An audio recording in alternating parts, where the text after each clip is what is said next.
আসসালামু আলাইকুম প্রিয় শিক্ষার্থীরা, আশা করি সবাই ভালো আছো। আজকে আমরা শুরু করতে যাচ্ছি এসএসসি জেনারেল ম্যাথ চ্যাপ্টার 4.3 নিয়ে।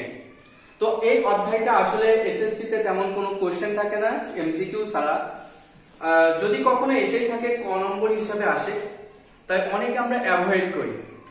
বাট আসলে এসএসসি এই ছোট্ট সিলেবাসে তোমাদের সমস্ত টপিকসই জেনে যাওয়া উচিত। এখন আমরা শুরু করছি 4.3। তো আমরা এরকম যদি একটা সংখ্যা পাই, দেখো বৈজ্ঞানিক রূপ নিয়ে কথা বলবো যে 329602। এই সংখ্যাটা আমরা বৈজ্ঞানিক উপায়ে যদি লিখতে চাই, আবার এরকম একটা সংখ্যা মনে করো 03093, আবার এরকম সংখ্যা 00025006, এমন যদি কোনো সংখ্যা পাই, আমরা বৈজ্ঞানিক উপায়ে সংখ্যাগুলোকে লিখতে চাই। বৈজ্ঞানিক উপায়ে লেখার সিস্টেম হচ্ছে যে কোনো একটা সংখ্যার মানে এক অঙ্কের পরে একটা সার্থক অঙ্কের পরেই দশমিক দিয়ে দেওয়া, মানে a × 10⁻n এইভাবে লেখা সংখ্যাটাকে। ওকে, তো বৈজ্ঞানিক উপায়ে যখন একটা সংখ্যা লিখতে যাব, এই সংখ্যাটার বলতো মানে একটা সার্থক অঙ্ক। এখন প্রথম থেকে দেখতে দেখতে যাবা।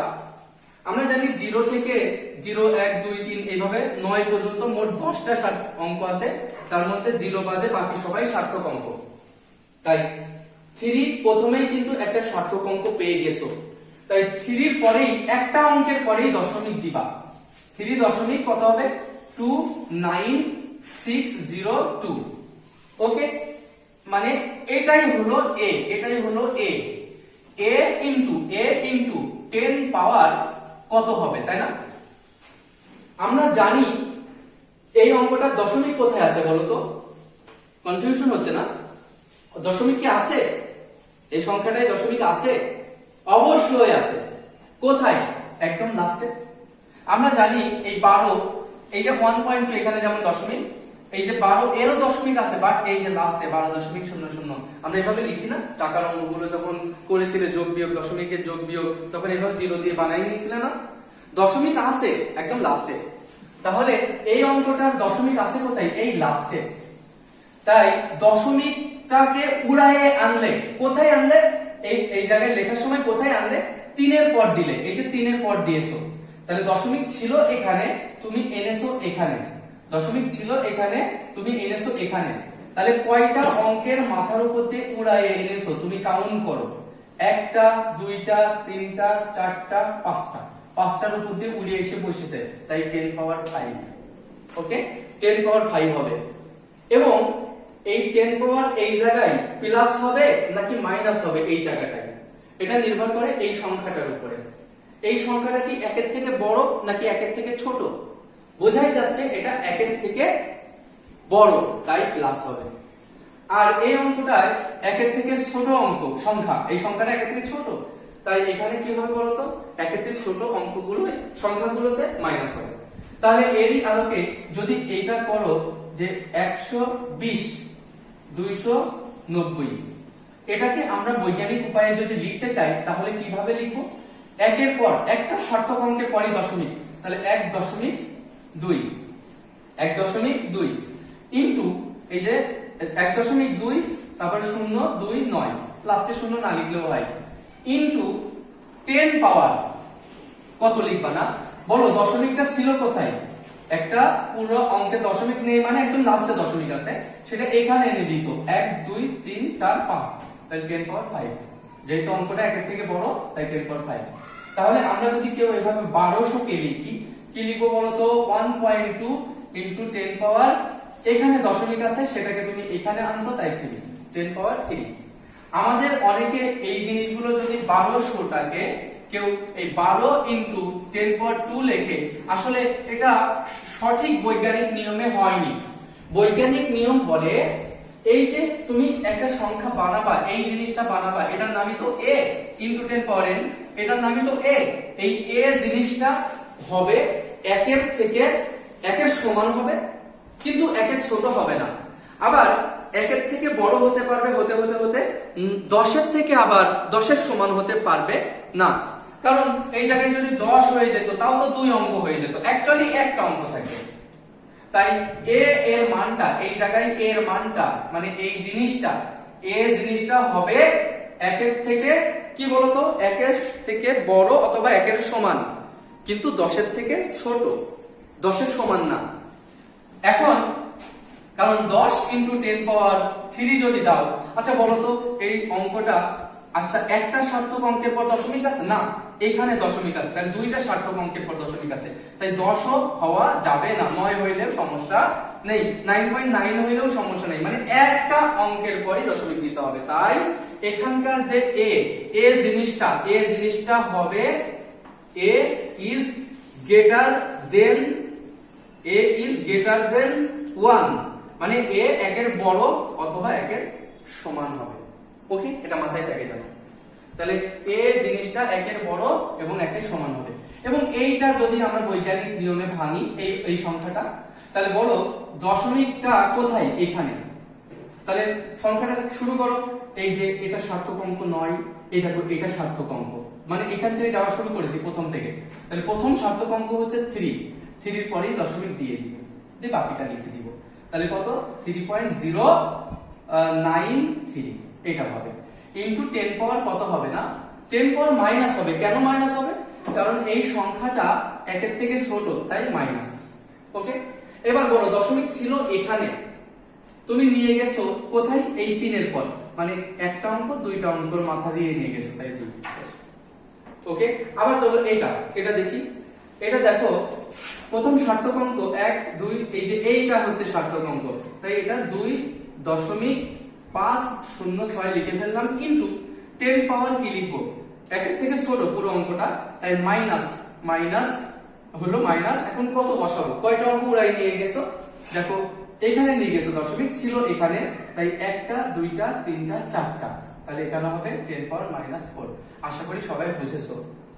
তাহলে এই জিনিসটা সবাই হতে হবে কি? এটা হতে হবে একের সমান অথবা একের থেকে বড় এবং 10-এর থেকে ছোট। কিন্তু এই উপরের জিনিসটা, এই যে n, এটা n, এটা n, এটা n, এগুলো তো n কে হতে হবে, মানে a × 10 পাওয়ার n। আমরা বলতে পারছি a জিনিসটা হবে একের থেকে বড় অথবা সমান, কিন্তু 10-এর থেকে ছোট। এই জিনিসটা মেনে চলতে হবে। কিন্তু n জিনিসটা প্লাসও হতে পারে মাইনাসও হতে পারে। দেখো তো সংখ্যা রেখে যদি বলো এটা 0, এটা 1, এটা 2, এদিকে চলে গেছে, আর এটা -1, এটা -2, এদিকে চলে আসছে, তবে এখানে কোনো ভগ্নাংশ হতে পারবে না, মানে 10 পাওয়ার 3.5 এমন হবে না, এটা ভগ্নাংশ হবে না। তাহলে ভগ্নাংশ হবে না মানে কি? এই পূর্ণ সংখ্যা হবে। তাহলে এই জায়গায় n মানে কি? n সমান অ্যাকচুয়ালি আমি লিখতে পারি যে ... -3.-2.-1, তারপরে কত 0.1, 2, 3, ... মানে এক কথায় বলতে পারো এখানে z এর মধ্যে, মানে এদেরকে আমরা কি বলি? এই সেটটাকে আমরা কি বলি বলতো? z বলি না, পূর্ণ সংখ্যা। তাহলে যে কোনো পূর্ণ সংখ্যা হবে n। তাহলে দুইটা জিনিস পেলাম, যে a কে হতে হবে এই শর্ত মানতে হবে, আর এই n হতে হবে যে কোনো পূর্ণ সংখ্যার উপাদান। তাহলে এই জিনিসটাই আমরা বলবো বৈজ্ঞানিক রূপ। তাহলে বৈজ্ঞানিক রূপে যে কোনো একটা সংখ্যা লেখা শিখতে হবে তোমাকে। তাহলে বৈজ্ঞানিক রূপ কাকে বলে? আমরা কি বলতে পারি? a ইনটু, এই যে a × 10 পাওয়ার n আকারে প্রকাশিত যে কোনো, মানে কোনো একটি সংখ্যাকে a × 10 পাওয়ার n আকারে প্রকাশিত রূপকেই বলা হয় ওই সংখ্যার বৈজ্ঞানিক রূপ। ওকে, তাহলে বৈজ্ঞানিক রূপের সংজ্ঞাটা পরীক্ষায় 2 মার্কের কোশ্চেন হিসাবে, অর্থাৎ সৃজনশীলের পথে দিয়ে দেয়। আমি ওটার সংজ্ঞা এখন লিখে দিচ্ছি। তাহলে বৈজ্ঞানিক রূপের সংজ্ঞাটা তোমরা পরীক্ষায় আসলে এইভাবে লিখতে পারো যে কোন সংখ্যাকে a × 10 পাওয়ার n আকারে প্রকাশিত রূপকেই বলা হয় ওই সংখ্যার বৈজ্ঞানিক রূপ, যেখানে a জিনিসটা হবে একের থেকে বড় অথবা সমান এবং 10-এর থেকে ছোট, এবং n হবে z এর উপাদান। অবশ্যই এই দুইটা শর্ত লিখে দিতেই হবে। এখন এই বৈজ্ঞানিক রূপ আমরা জানি। এখন একটা সংখ্যার পূর্ণক সম্পর্কে শিখতে চাই। পূর্ণক, দেখো এমন একটা প্রশ্ন এসছে। আচ্ছা, আমি এখানে কয়েকটা টপিকস লিখছি, তোমরা একটু ভালো করে মনোযোগ দিবা। দেখো এই জায়গায় লিখছি যে আচ্ছা আমি এটা মুছে দিচ্ছি, মুছে দিলে কি হবে, আমরা একটু বেশি জায়গা পাবো। ওকে, দেখো এখানে 5 3 2 9 একটা সংখ্যা লিখলাম 5 3 2 9। আচ্ছা এই সংখ্যাটা আবার লিখছি 5 3 2.9। আচ্ছা 5 3.29, আবার লিখছি 5.329, আবার লিখছি 0.5329, আবার 0.05329, আবার 0.05329। এভাবে অনেক লেখা যায়। আমি এই কয়েক সংখ্যা লিখছি। এই সংখ্যা লেখার পরে বলো এইগুলোকে, এটা হচ্ছে সংখ্যা, একটা সংখ্যা। একে বৈজ্ঞানিক রূপে যদি আমরা লিখি সবগুলোকে, বলতো বৈজ্ঞানিক রূপে লেখা অলরেডি শিখেছো, বলতো এইগুলো আসলে কি, এই সংখ্যাগুলো একের থেকে ছোট, আর এই সংখ্যাগুলো কি একের থেকে বড়, এরও একের থেকে বড়, আর এরা হচ্ছে একের থেকে ছোট।